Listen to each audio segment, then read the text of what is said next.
அங்க எப்போதுமே அங்க உள்ள அடியார் பெருமக்கள் செவ்வழி பண்ணை கொண்டு பாடுவாங்க. செவ்வழி பண் அப்படின்னு பண்.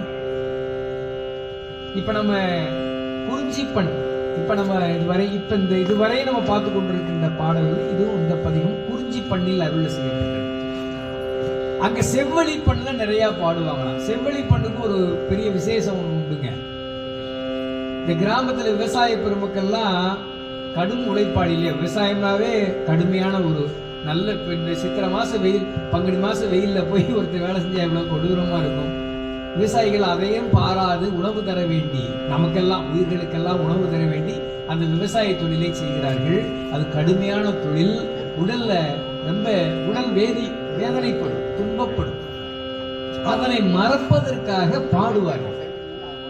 பாடிக்கொண்டே வேலை செய்வார். பாடிக்கொண்டு ஒருத்தர் வேலை செஞ்சா அதனுடைய துன்பம் அவங்களை சாராது. ஏன்னா அவங்களுடைய அந்த முழு கவனமும் பாட்டுல இருக்கும் இல்லைங்களா? அதனால அவங்களுக்கு அந்த உடல் சோர்வோ உடலினால் வருகின்ற துன்பங்களோ கஷ்டங்களோ அவங்களுக்கு வராது. அதனாலதான் கிராமங்கள்ல இன்னைக்கும் விவசாய பெருமக்கள் பாடிக்கொண்டே வேலை செய்கின்ற பண்பு இன்னும் இருக்குது.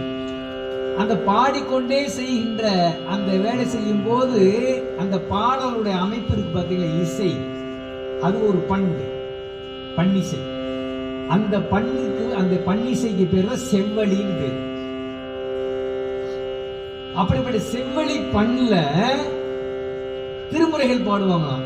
யாரு? அந்த கண்ணார் கோயில் அடியார்கள் எல்லாம். அவங்க சாமி நேர்ல பார்த்து இதுல பதிவு செய்கிறார். சாமி கண்ணுக்கு முன்னாடி கண்டதை அப்படியே பாடல்ல நான் முன்னாடி பாடி சொல்லுவார்.